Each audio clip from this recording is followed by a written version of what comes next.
Hola, buenas tardes a todos, a todas y todos.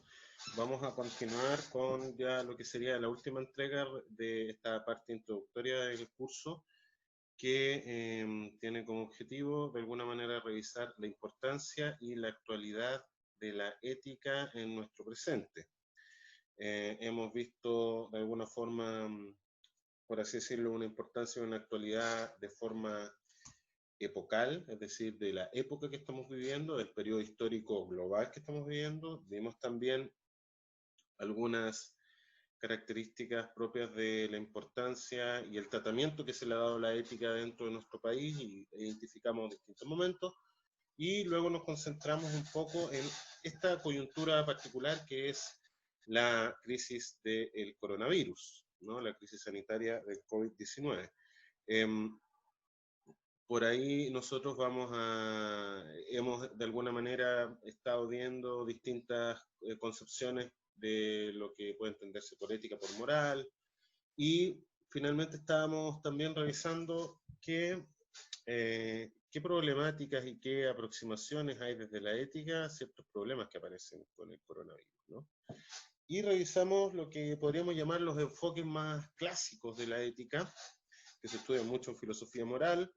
Tenemos por una parte el enfoque típicamente clásico de las virtudes, ¿no? Que es un enfoque que tiene varias, digamos, varias palabras que lo pueden identificar. Por una parte es un enfoque eudaimonista, como vimos, ¿no? Filósofos, en particular Aristóteles, por ejemplo, señala que el objetivo de la ética es lograr una buena vida, una vida feliz. Ahora, hay que precisar ahí de alguna manera en las clases sincrónicas vamos a establecer algunas distinciones respecto a qué es lo que se entiende por felicidad, ¿no? Porque para Aristóteles claramente la felicidad no es el puro placer, ¿no? Tampoco es lo que podríamos entender una vida cómoda, un bienestar. Eh, la buena vida implica una concepción del ser humano, de sus capacidades y cuál es el contexto más adecuado o cuáles son las condiciones más adecuadas para que se desarrolle esa capacidad.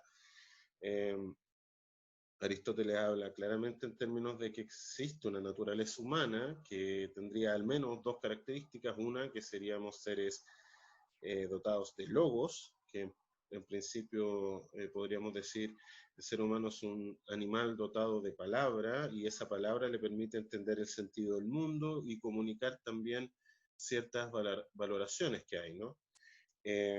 O ciertas valoraciones que puede establecer en nuestro, digamos, respecto al mundo, respecto a lo que acontece, respecto a la acción.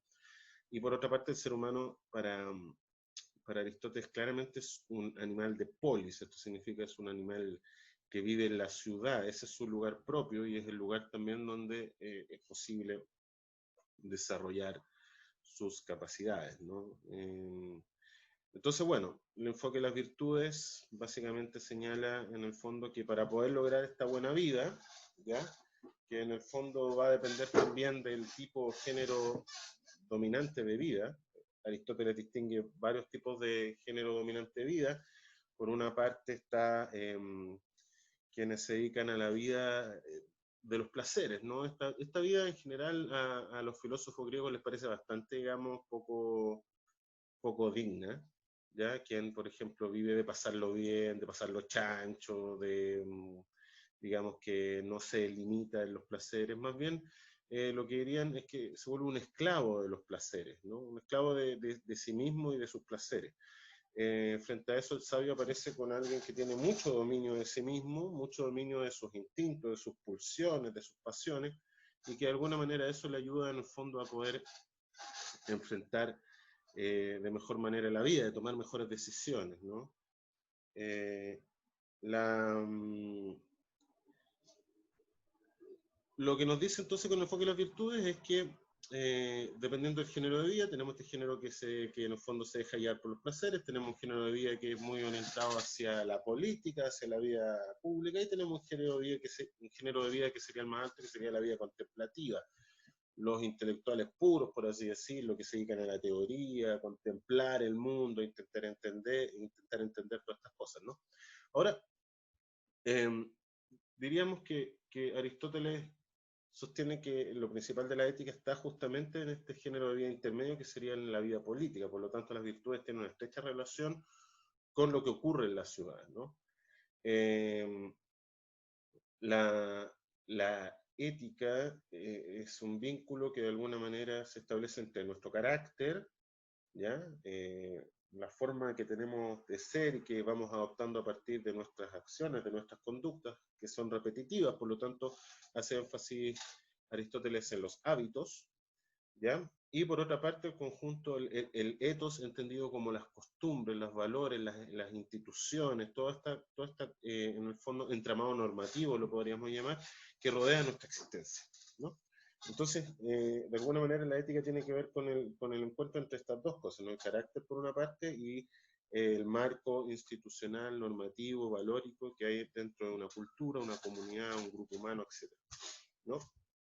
Entonces, bueno, las virtudes consistirían, por una parte, en cosas que nos permiten desarrollar esta naturaleza racional, pero que está pasada por nuestra vida social, por nuestra educación, la cultura, etcétera, por este entramado que señalamos, este ethos, ¿no? Este ethos modifica de alguna manera lo que ya nos viene dado por naturaleza y le da una cierta manera o modo de ser específico.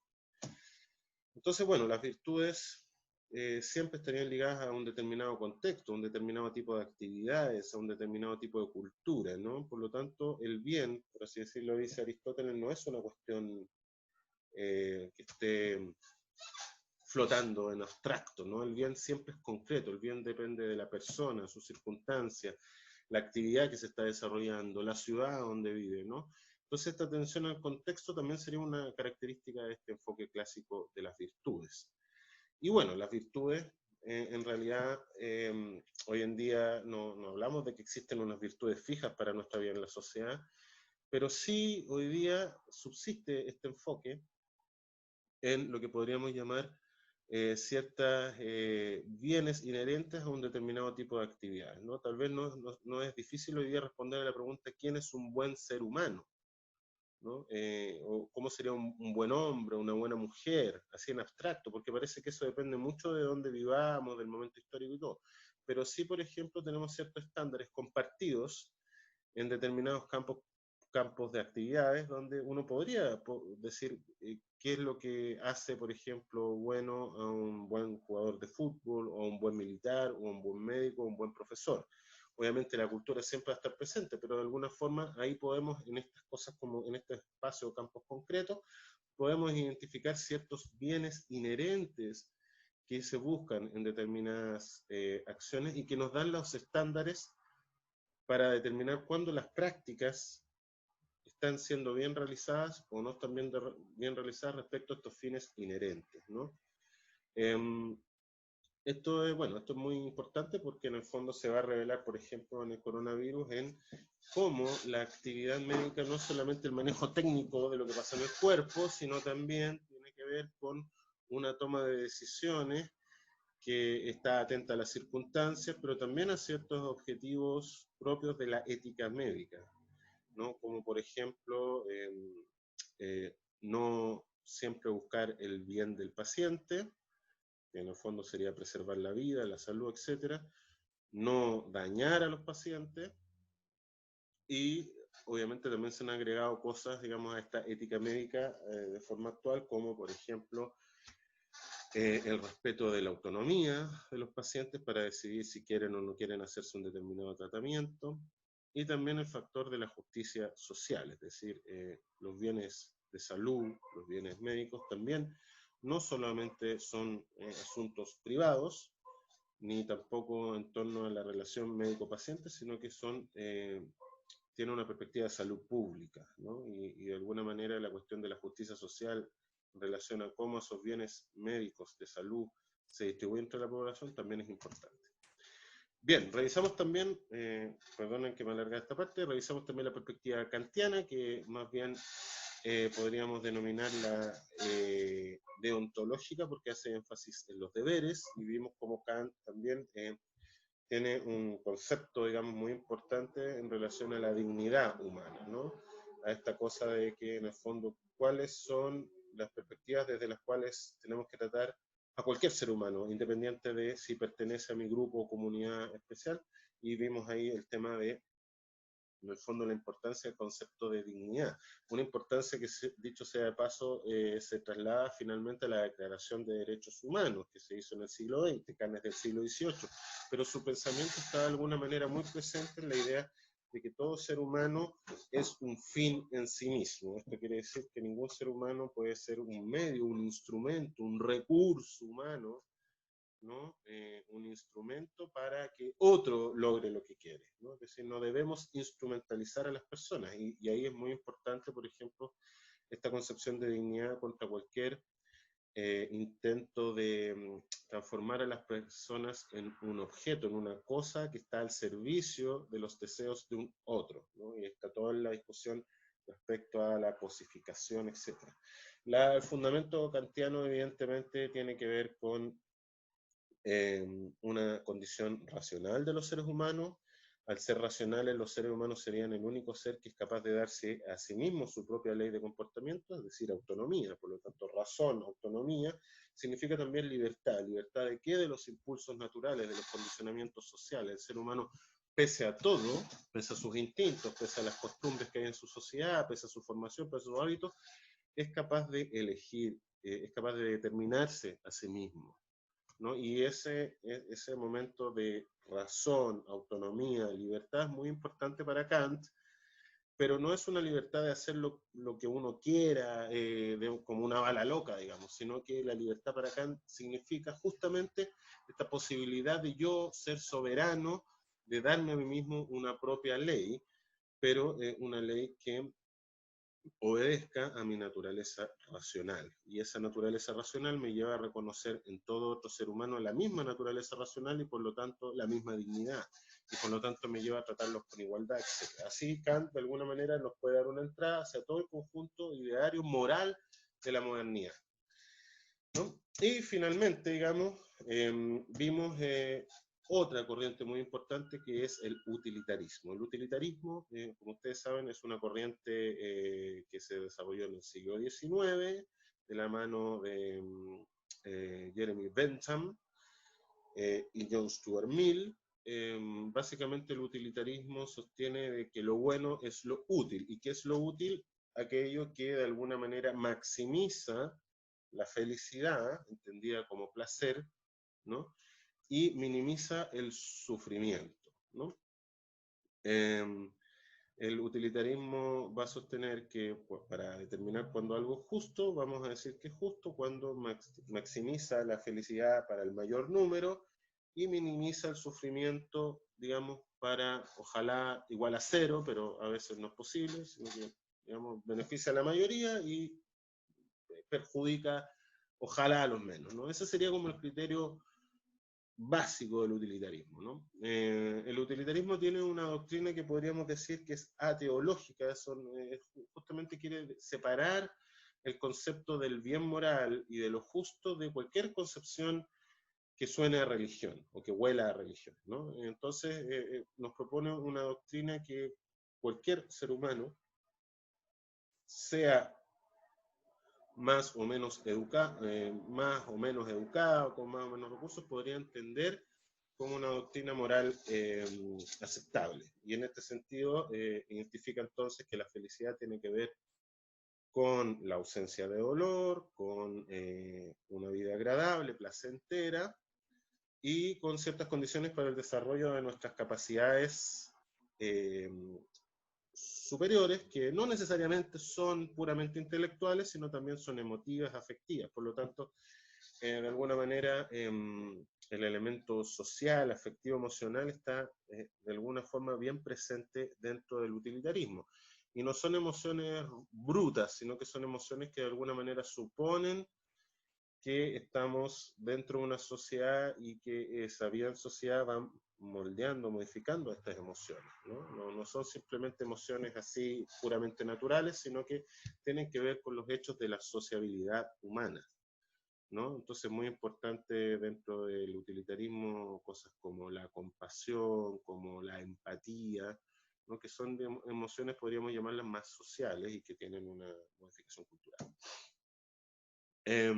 Bien, Dentro de eso ya en la clase explicamos de alguna manera formas en las cuales puede el utilitarismo, la doctrina de las virtudes de Aristóteles y la doctrina kantiana está presente en las discusiones que se dan con el coronavirus. Vamos a revisar ahora unas últimas posiciones que están vigentes en el mundo actual.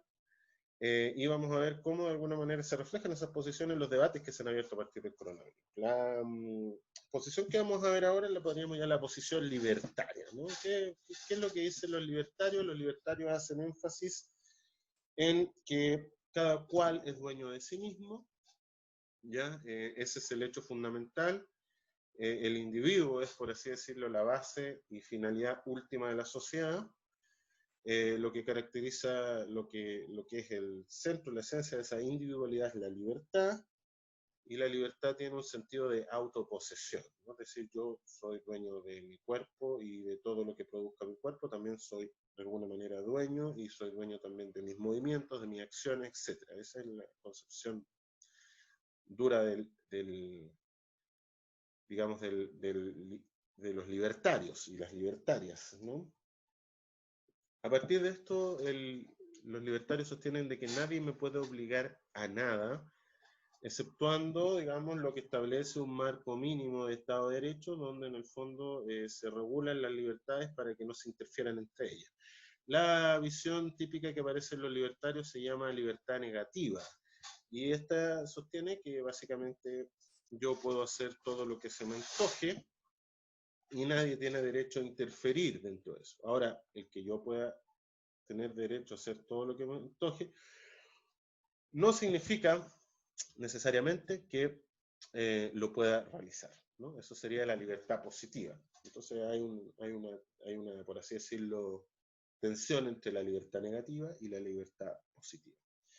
Los libertarios han hecho un punto muy, digamos, han insistido mucho en este punto, que es el peligro de que el Estado se sobredimensione, ¿ya? Que por motivo de esta cuestión de proteger la salud, el Estado se transforme, digamos, en una cuestión que termine ahogando las libertades personales y termine limitando los derechos individuales.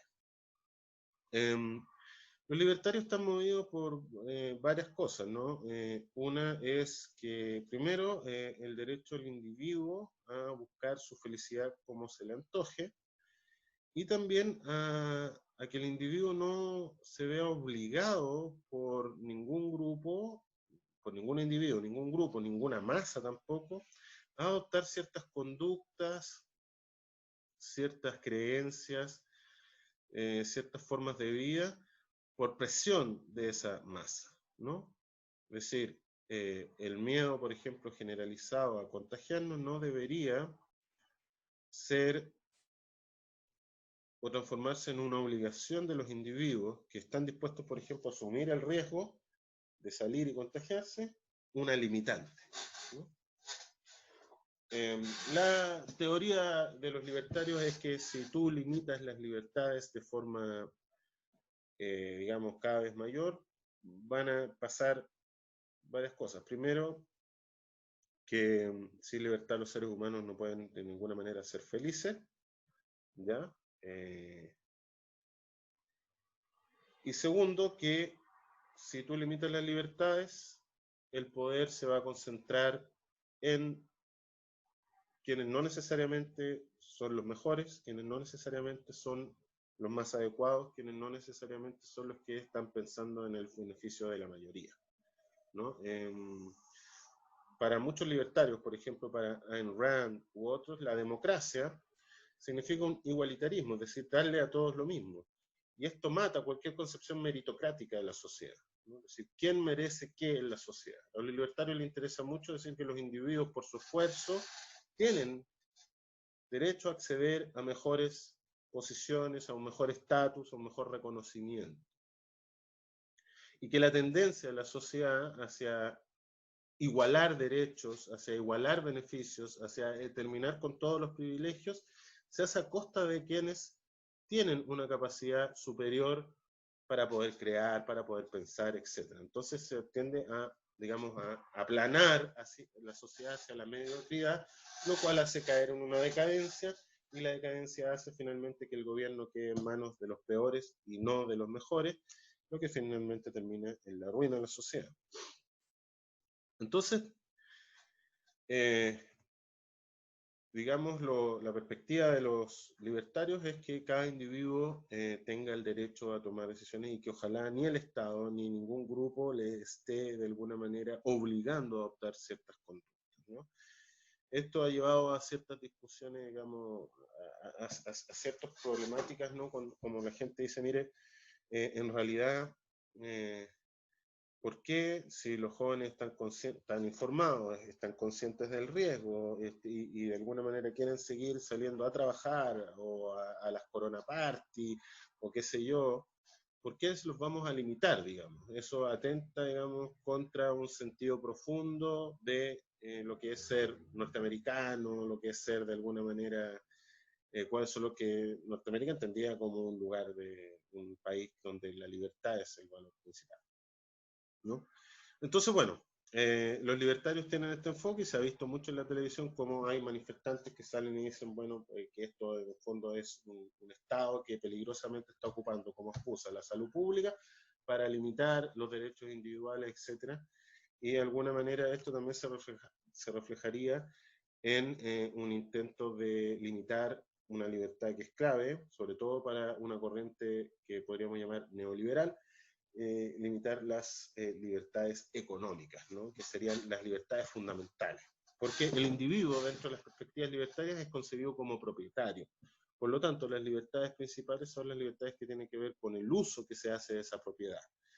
Y, evidentemente, ahí están las libertades de mercado, comprar, vender, enajenar, etc. ¿Ya? Existen, desde luego, libertarios más moderados, que sostienen que de alguna forma, si bien la salud pública es una cuestión importante, las restricciones a la libertad tienen que estar fundadas no en un miedo, en una presión social, una presión grupal, una presión de las masas, que puede estar, por ejemplo, atrapada en pánico, sino que tienen que estar fundadas en evidencia empírica, ¿no? Los libertarios moderados dirían, mire, podemos hacer restricciones, pero estos tienen que estar fundamentados en buena base científica, y desde luego ahí está toda la discusión respecto a los distintos estudios que han salido sobre el coronavirus, sobre las formas de contagio, sobre los tipos de curvas que se establecen, etc. Y hay un debate en el fondo en la esfera pública sobre qué tipo de evidencia ocupamos para tomar qué tipo de medidas y políticas públicas de salud. Bueno, eso sería en el fondo la postura de... En Estados Unidos también hay otra corriente importante que se llama comunitarismo, ¿no? El comunitarismo sostiene de que los derechos individuales son importantes, desde luego, pero no cuentan más que el bienestar de la comunidad en general, ¿no? Según el comunitarismo, los principios de justicia no son principios abstractos, ya no están flotando por ahí en el aire, sino que tienen que ver con una vida que se desarrolla en una comunidad que comparte ciertos valores, ciertos principios morales, ciertas concepciones de bien, concepciones de lo bueno, ciertos ideales incluso. Por lo tanto, es un elemento identitario fuerte, ¿no? No es lo mismo ser un chino que ser un norteamericano, que ser un argentino, ¿no? En cada una de estas comunidades hay, a pesar de todas sus diferencias internas, hay ciertos valores, un cierto ethos que constituye una cierta visión de la sociedad, y esto de alguna manera deberíamos tomarlo en cuenta, ¿no?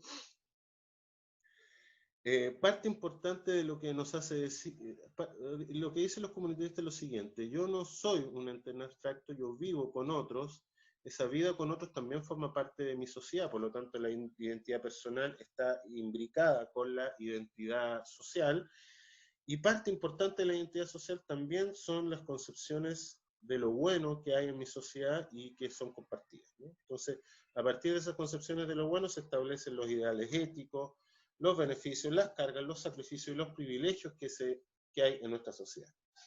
En parte de este sentido de comunidad puede verse, por ejemplo, en el caso de Dan Patrick, que está ahí en la opción. Él sostuvo de que si él es patriota y es una persona de edad, él elige sacrificarse por Estados Unidos, elige, digamos, salir a trabajar, elige enfermarse de alguna manera para no arruinar lo que para él es importante, que es el progreso y sobre todo, digamos, mantener la calidad de vida, el estándar de vida material de sus nietos, ¿no? Entonces, vemos aquí no hay una defensa individualista, sino más bien apunta a ciertos valores comunitarios. Es importante para los estadounidenses el progreso económico y si es necesario hay que sacrificarse por la comunidad en ese sentido, ¿ya? Bueno, eso sería en el fondo una aproximación comunitarista.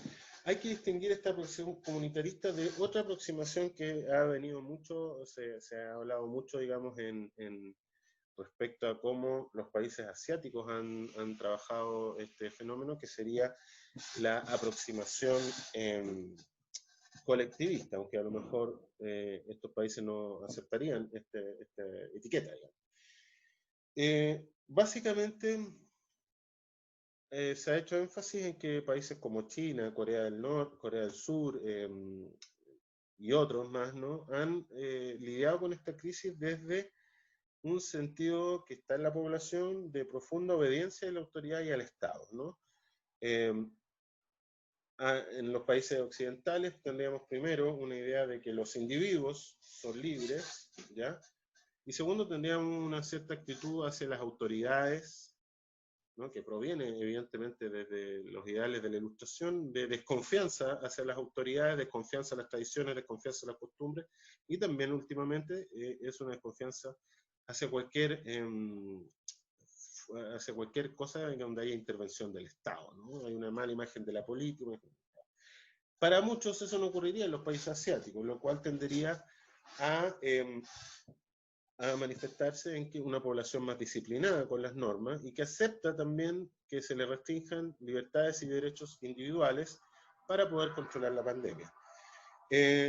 Muchos como Byung-Chul Han, que es un filósofo coreano-alemán, han hecho énfasis en que gran parte de esto tiene que ver con ciertas tradiciones culturales que hay en los países asiáticos, en particular el confucianismo, por ejemplo, porque el confucianismo hace énfasis primero en la idea de unidad, la idea de, digamos, de autoridades benevolentes, ¿no?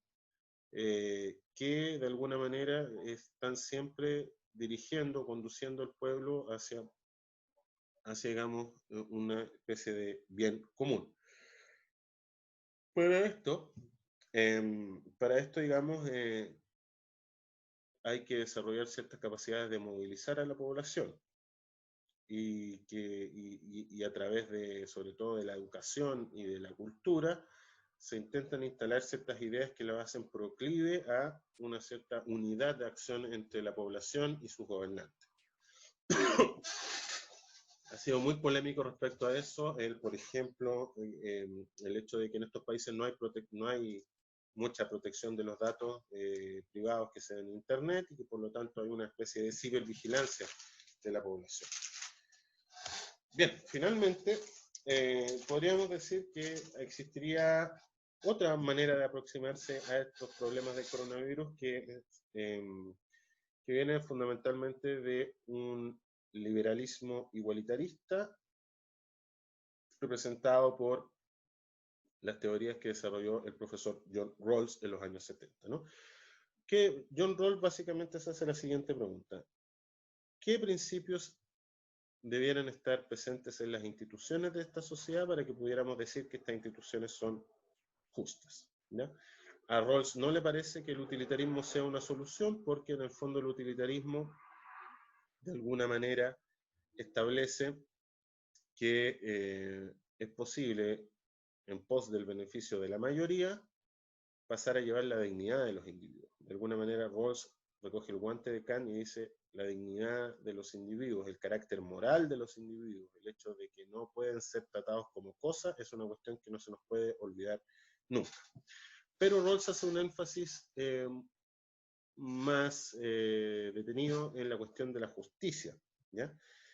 Y él dice, el hecho de que una sociedad sea justa se revela en la manera en que trata a los más vulnerables, ¿ya?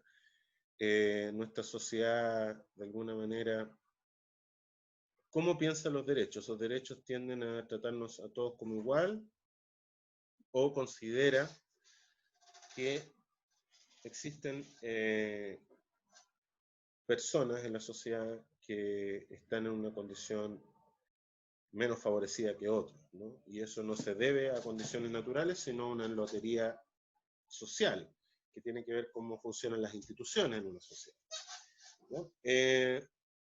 Rawls, de alguna manera, piensa de que la moral se mueve por lo que conocemos como la regla de oro, es decir, esta idea de que no hagas a otros lo que no quieres que te hagan a ti, ¿ya?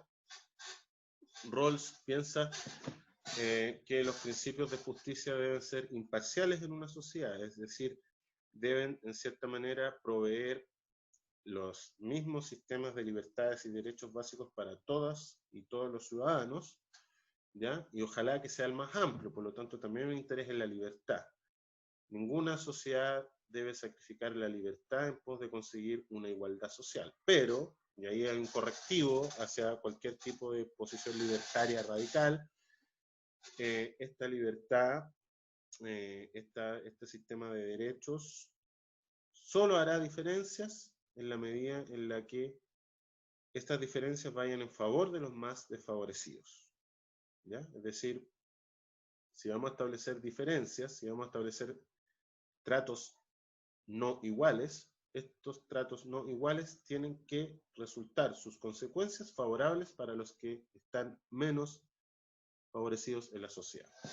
El equivalente podría ser en que, por ejemplo, si tenemos profesores en la sociedad, podemos aceptar que un profesor que trabaja en un sector rural, alejado, en condiciones de desempeño difíciles, le paguemos más. ¿Por qué? Porque al pagarle más a esa persona, digamos, podemos de alguna manera asegurar que la calidad de educación que van a recibir aquellas personas que viven en esas comunidades donde hay desempeño educativo difícil sea mejor, ¿no? Para que hacernos una idea. Entonces, bueno, Rawls de alguna forma estaría presente en este contexto en justamente la idea de cómo se interpreta la salud pública y el derecho a la salud, ¿no? Es decir, es un derecho que de alguna manera está garantizado para todos. ¿De qué forma, por ejemplo, podemos garantizar la salud? ¿Cómo estamos tratando a los que tienen menos recursos en nuestra sociedad respecto a la salud pública, ¿no? Estamos de alguna manera propiciando que las medidas que tomemos vayan en favor de aquellos que de alguna forma están con menos recursos para enfrentar esta pandemia, ¿ya? Los ancianos, los que no pueden trabajar, los discapacitados, los que no tienen empleo, etc., ¿no? Bien, eso de alguna manera sería una especie de pequeña, digamos, revisión de algunas ideas éticas respecto al coronavirus. Evidentemente no podemos hacer un análisis pormenorizado aquí de todo, pero yo creo que eso les da una idea y los invito a seguir viendo las otras cápsulas, digamos, para que vayamos profundizando en estas teorías y viendo también cómo aplicar estas teorías a nuestro contexto. Muchas gracias.